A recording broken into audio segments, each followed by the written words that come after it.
Bessiyat Adishmaya, on est Masechet Menachot, page Nunhe Amud Aleph, et on est à Tanoura Banan, 1, 2, 3, 4, 5, 6, 7, 8e ligne. Tanoura Banan, on a une braïta qui nous dit Tormin. Donc quand on fait le Tormin Tehenim, on a dit que si jamais on a une récolte de figues, par exemple, alors on doit donner la Trouma au Kohen. Après, on doit donner 1/10 au Lévi, ça s'appelle le Maaser Rishon. Et de ce Maaser Rishon, le Lévi doit donner Troumat Maaser, 1/10 du 10e. Donc ça fait 1 centième. Donc Dabraïta nous dit que Tormin Tehenim à la gros garotte. On prend des Tehenim sur les gros garottes, c'est des figues sèches. Bimkom Sheregim la Azot Tehenim gros garottes. Dans les endroits où on a l'habitude de faire des figues sèches, des figues qui sont fraîches, on a l'habitude d'en faire des sèches. Donc on peut prendre l'un pour l'autre. Vélo, gros garotte à la Tehenim. Par contre, le contraire, on ne peut pas. De prendre des figues sèches sur les figues pas fraîches. Bimkom Sheregim la Azot Tehenim gros garotte. Et même dans les endroits où on a l'habitude de faire des figues sèches. Amarmo, on a dit dans la Braïta, hein, Tormin Tehenim à la gros garotte, même comme Sherigim la Sot Tehenim gros garotte, on a le droit de prendre des Troumat Maaser, des figues fraîches sur des figues sèches, dans les endroits où on a l'habitude de faire des figues sèches. Bimko, Bemakom, Sherigim in, dans les endroits où on a l'habitude, oui. Bemakom, Shehen Regilin, dans les endroits où on n'a pas l'habitude, l'eau, on n'a pas le droit de prendre. Echidame, de quoi on parle? Ideika Kohen, si jamais tu me dis qu'on parle dans un cas où le Kohen, on peut lui donner Troumat Maaser, Makom, chez Enoragin, un endroit où on n'a pas l'habitude de faire des figues sèches, Amaïlo. Pourquoi on n'a pas le droit? Pourquoi on n'aurait pas le droit? Dans l'endroit où on n'a pas l'habitude, hein, pourquoi on n'aurait pas le droit? Et pourtant on a une braïta qui nous dit dans Masechet Trouma, une Mishnah, pardon, dans Masechet Trouma, Makom Sheesh Kohen, dans l'endroit où on a un Kohen. Toren Minayafe, on prend la Trouma des plus belles, hein, des plus belles Shubachot. Et la Pshita de l'Eka Kohen, et donc forcément on parle dans un cas, dans un endroit où on n'a pas de Kohen. Et donc pourquoi on n'aurait pas le droit de faire sur un endroit où sur des figues sèches, sur des figues, dans l'endroit où on n'a pas l'habitude de faire des figues sèches, on n'a pas le droit de prendre des figues fraîches sur des figues sèches. Et Masefa, regarde la fin. Vélo, gros garotte à la Tehenim. Non, c'est pas pour nous dire que c'est dans un endroit où on n'a pas l'habitude. C'est pour nous dire que même dans un endroit où on a l'habitude de faire des figues sèches, on n'a pas le droit de prendre des figues sèches pour faire la trouma sur les figues fraîches. Gros garotte à la Tehenim, vélo, gros garotte à la Tehenim. La filo comme chez Ragil, la sot Tehenim, gros garotte. Veïdeleka Kohen, et si tu me dis qu'on parle dans un cas où il n'y a pas de Kohen, Amaïlo, pourquoi on n'aurait pas le droit? Veatnan, on a une Mishnah dans Trouma, Makom Shehen Kohen Toren Minamet Kayem, dans un endroit où il n'y a pas de Kohen, Toren Minamet Kayem, on prend de la Trouma de quelque chose qui va rester, Minamet Kayem, pour pas qu'il pourrisse, donc on prend du sec, et la Pshita des Ika Kohen, donc forcément on parle dans un cas où il y a un Kohen, donc là c'est fin, elle parle dans un cas où il y a un Kohen. La Gemara elle dit Recha Deleka Kohen, le début de la Mishnah elle parle dans un cas où il y a un Kohen, où il n'y a pas de Kohen, Vesefa Deika Kohen, et la fin de la Mishnah elle parle dans un cas où il y a oui un Kohen. La Gemara elle te répond, et elle dit oui, Recha Deleka Kohen, le début de la Mishnah elle parle dans un cas où il n'y a pas de Kohen, Sefa Deika Kohen, et la fin de la Mishnah elle parle dans un cas où il y a oui un Kohen. Amar Rav Papa, Rav Papa il a dit, Shema Mina, de là on apprend que quoi? Darkinan ou Mokminan מתניתא בתרי טעמי. שאנחנו רשע וספר, בשני מקרים שונים.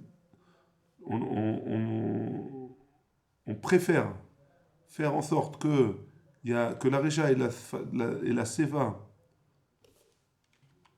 on préfère, dans une Mishnah ou dans une Braïta, faire en sorte que on préfère dire que le début de la Mishnah et la fin de la Mishnah ne parlent pas du même cas, plutôt que velo mokninan bitretane, plutôt que de dire que dans la Mishnah il y a une machloket tanaïm.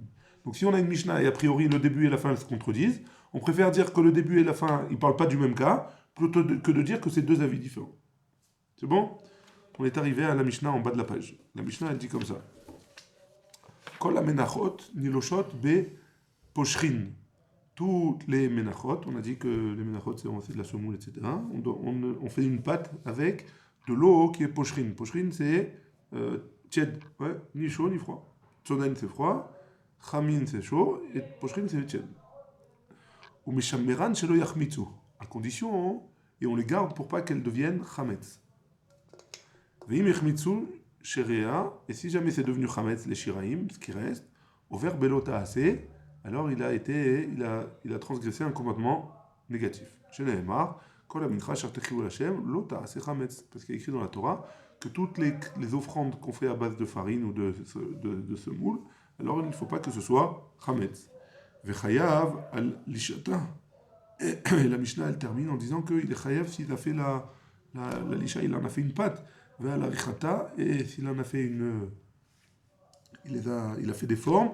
Ve'al la fiata, et s'il a fait cuire. Donc si jamais c'est chametz, sur les 3 étapes qu'il va faire après, il est chayav de l'otas. Donc Marie pose la question, Menan et Milé, d'où est-ce qu'on apprend ça? Amaresh Lakish, de Amarkra, l'oté a fait chametz chelkam.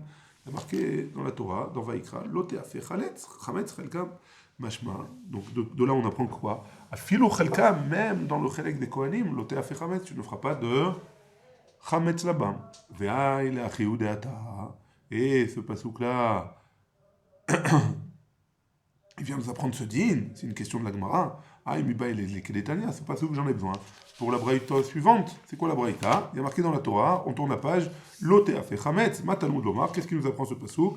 Lo kvar neemar, lota ase chametz. Il y a déjà un pasouk pour nous dire qu'on ne fera pas de chametz. Les fiches neemar, lota ase chametz, yachol, shelo, yachol, lo, yechayav ela achat al kulam. Peut-être que si jamais j'avais marqué que lota ase chametz, j'aurais pu penser que la personne qui a fait du chametz, elle est overet si elle a fait toutes les 3 étapes, alors elle est overet sur un seul lave, elle a une seule fois une punition, chayav ela achat al kulam, un pour tous, Talmud lomar, l'autre a fait, la Torah elle a dit, tu ne feras pas cuire du chametz, afia baklal, la afia c'est une généralité, baklal aïda, lama yatzad, pourquoi on a eu besoin de le rajouter, la kish et léa, pour nous faire un Hekesh. De la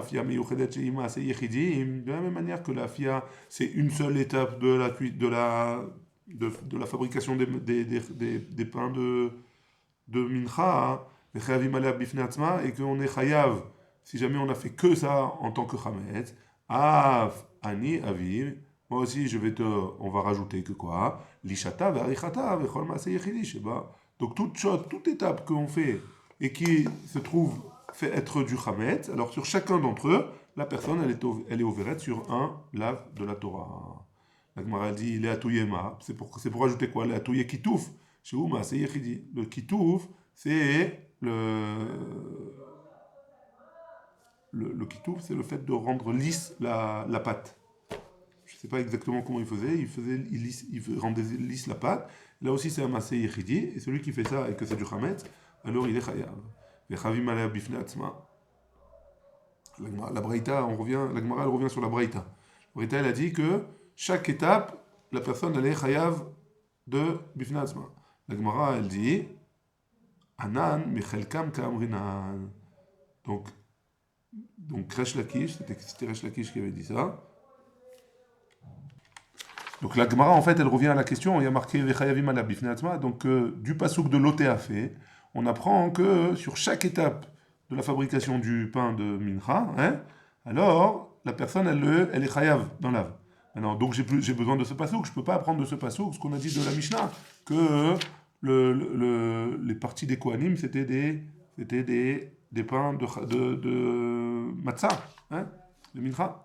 La Gemara elle répond, elle dit Anan michelkam kamrinan. Nous, donc ce qu'il a dit Resh Lakish, on apprend du pasouk dans pasouk il y a écrit chelkam, il y a marqué l'oté a fait chametz chelkam. L'oté a fait chametz, je suis d'accord que tu apprends ce que tu as dit, mais de mot chelkam, on apprend ce qu'on a dit dans la Mishnah d'après Resh Lakish. La Gemara elle dit ve'ema koulé le'achiou de'ata. Et tu as qu'à me dire que tout le pasouk qui vient me faire la dracha de la braïta, même chelkam. La Gemara dit imken lirtov chelkam l'oté a fait chametz. Si j'avais été comme ça, alors le pasouk il aurait écrit à l'envers, il aurait écrit chelkam l'oté a fait chametz. Maï l'oté a fait chametz chelkam, shmat mina tarte. Le fait que ce soit marqué comme ça, on apprend 2 choses de ce pasouk. C'est bon jusque-là? Très bien, on continue. Vema, tu as qu'à dire afia de parat barachamana li chayav hada inach, li chayav hada kulhu.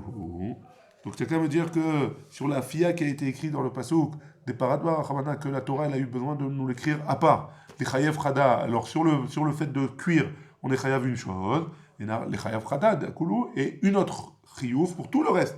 La richa, la lisha, le kitouf, Si jamais j'ai fait tout ça, la personne est chayav une seule fois. Pourquoi tu me dis que chacun d'entre eux? Tu m'as dit que la fia, je veux bien, la fia ça a été mis à part. Mais les trois autres, ça n'a pas été mis à part. J'ai qu'à me dire que c'est un seul chiyuv. La Gemara, elle répond, elle dit, Mishum de'ava, davar shaya bichlal, ve'yatsa min haklal lelamed. Lo lelamed al atzmo yatsa, et là lelamed al haklal kulo yatsa. Ça vient nous apprendre quelque chose, enfin, qu'est-ce qu'on apprend? On apprend que c'est une des 13 façons d'apprendre la Torah. Il y a écrit dans celui qui fait le matin, au début de la tfila avant Odou, ouais, les 13 façons d'apprendre la Torah, klal ou prat ou klal, ouais. Il a une des 13 façons d'apprendre la Torah, c'est d'avar shaya bichlal.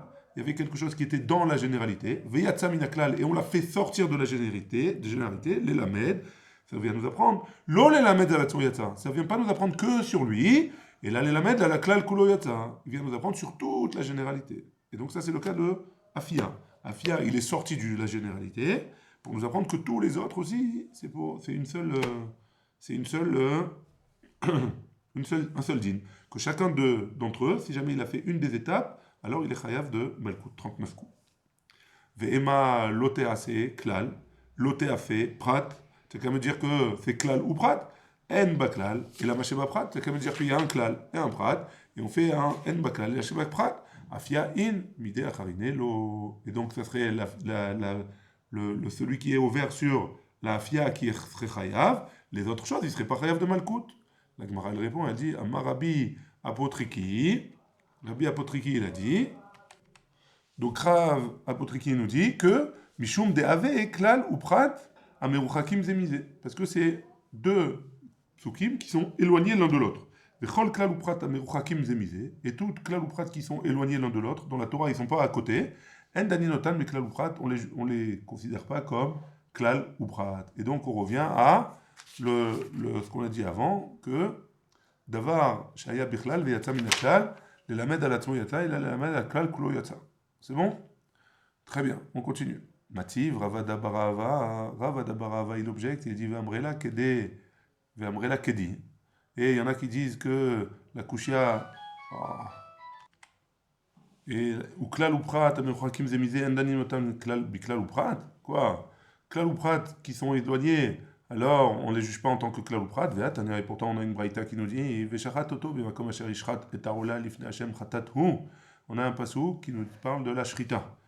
Et echan ole nishretet. Echan, pardon, ola nishretet. Où est-ce que la ola on lui fait la shrita? Batsafon, au nord. Avde batsafon, ça là aussi on l'a fait batsafon. Vechi anachnu mikan lemedim. De là on apprend que quoi? Valo kvar neemar, on a déjà dit que un peu plus haut, bimkom asher tisharet haola tisharet hachatat, que l'endroit où on fait la shrita du hola, on a fait la shrita du chatat aussi. Ha lamazé. Yatsa, qu'est-ce que ça vient faire? Ça vient nous exclure les covrons pour nous fixer que quoi? C'est imlo shachat oto batsafon pesalo. Pour nous dire que si jamais il a fait la shrita au nord, le korban il est pas soul. Ata Omer, l'écart yatzata, tu nous dis que c'est venu pour nous exclure. Oeno est là, chez Zetaoun Tsafon, Ve'en Acher Taoun Tsafon. Ou alors c'est pour nous dire que celui-là, il doit être fait au nord et les autres, ils doivent pas être fait la shrita au nord. Talmud Lomar, Veshachat et Tachatat, Bimkom, Aola. Il y a marqué dans la Torah, Veshachat et Tachatat, à l'endroit du Ola. Zebana Av, les Kol Chataot, chez Teonim Tsafon. Ça vient nous faire une règle générale pour tous les Korban Chatat qui doivent être shrités, on doit en faire l'abattage rituel au nord du Misbéa. La raison c'est que la Torah elle a écrit qu'on doit faire la shrita du khatat, halavachi avamina. Si ça n'avait pas été comme ça, j'aurais pu penser que quoi? Chez Taoun Safon, Venacher Taoun Safon, que lui il a besoin d'être fait au nord, et les autres ils n'ont pas besoin d'être faits au nord. Maïtama, quelle est la raison? Lav mishum de ava klal ou prat, c'est pas parce que c'est un klal ou prat, ve'afal gav de reuchakim zemizé, et bien qu'ils soient éloignés l'un de l'autre dans les psukim, dani notan bi klal ou prat, on les juge en tant que klal ou prat. La Gemara elle rejette ça, elle dit comme ça, matkif la Ravashi l'objet, hay klal ou prat hu, quoi c'est un klal ou prat ça? Prat ou klal hu, c'est l'inverse, c'est un prat ou klal, ve'naase klal amosif à la prat. Donc c'est pas un prat ou klal, c'est pas un klal ou prat, et c'est un prat ou klal, et donc il n'y a pas de problème que ce soit éloigné. Donc tu peux pas me contredire ce qu'il a dit Rav Apto Riki, et donc un klal ou prat qui est éloigné, c'est pas un klal ou prat. Et là, Tana Oto Kakashiale, et le Tana de la Braïta Oto Kakashiale. Il y avait un problème avec le mot Oto du Pasouk. C'était dur pour lui, Vachikama, et comme ça il faut dire O. Et le fait que Shema Yetziata Shel Khatat Nasi, O Eno Ela, pardon, O Eno Ela, chez Zetaoun Tsafon, Ve'en Acher Taoun Tsafon, Ve'katav Rachamana, Oto, et la Torah elle a rajouté Oto. Donc est-ce que c'est que lui il a besoin de Tsafon et lui il n'a pas besoin de Tsafon, et la Torah elle a marqué Oto. Qu'est-ce que, et maintenant que la Torah, maintenant qu'on a enseigné Veshachat et Tachatat, Bimkom Aola, Oto les Maoutemai, qu'est-ce qui vient nous rajouter ce mot Oto? Qu'est-ce qui vient nous exclure? Les Maouté, Narshon, Shachat, Of, Bepesach, Siman. Donc il vient nous rajouter tout ça. On va voir, on va commencer aujourd'hui. On va voir. Oto. Batsafon, V'en Saïr Narshon, Batsafon. Donc le auto, il est, donc c'est seulement le auto, celui-là, hein. Donc auto, c'est le khatat nasi, mais pas le khatat narshon batsafon. Le khatat narshon, c'est le khatat qu'on a emmené pour que le Shevet Yehuda, il a ramené enfin, que tous les Nessim, au moment de l'inauguration du Mishkan, ils ont ramené. Celui-là, il n'y a pas besoin de tsafon. Ça, le kadat, achamina, oil, vitrabel, inyan smicha, étant donné qu'on l'a rajouté au sujet de la smicha, les trabel nami, les inyan tsafon. On va le rajouter aussi pour le dire qu'il faudra le faire la shrita au nord, kamashmalan, que non, ou smicha gufa minalan. Et le fait de le faire la smicha, alors, en soi, d'où est-ce qu'on apprend ça? Des Tanya, on a une braïta qui nous dit, Vesamach yado al rosh saïr. Il a posé ses mains sur la tête du saïr. Les rabots saïr narshon les smicha. C'est pour nous inclure le saïr narshon qu'il faut faire la smicha pour mettre les mains dessus. Du vrai Rabbi Yehuda, d'après Rabbi Yehuda. Rabbi Shimon Omer, les rabots saïré avodat kochavim les smicha. C'est pour nous, d'après Rabbi Shimon, c'est pour nous inclure les saïrim, les boucs, qu'une personne qui a fait de la Avodazara, il doit emmener. Et on va s'arrêter là parce qu'après ça continue à faire des objections, etc. Et on est arrivé à Matkifla, à la fin de la première ligne. Baruch Adonai, Le'olam, Amen, Amen.